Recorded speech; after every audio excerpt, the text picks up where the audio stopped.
കുഴയും നൂറിഴകളെ നാദം പുണരും കാലം, നാദം ഉണരും ഉള്ളിണകളിൽ ദാഹം വളരും കാലം.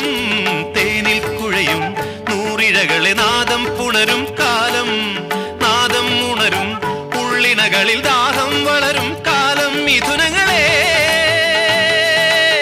നിറയട്ടെ മധുരിമയാലെ ഇനിയുള്ള രാവുകളെല്ലാം നിങ്ങളുടെ ബന്ധം മാതൃകയാകാൻ മംഗളമരുളുന്നു. ആശംസ പുഷ്പങ്ങൾ നിങ്ങൾക്കായി നൽകുന്നു ഞാൻ. ഇത്തിരി നാണം പെണ്ണിൻ കവിളിന് കുങ്കുമമേകുമ്പോ, മംഗളഗന്ധം ആണിൻ കരളിന് ഇക്കിളി ഊട്ടുമ്പോ. ആശംസ പുഷ്പങ്ങൾ നിങ്ങൾക്കായി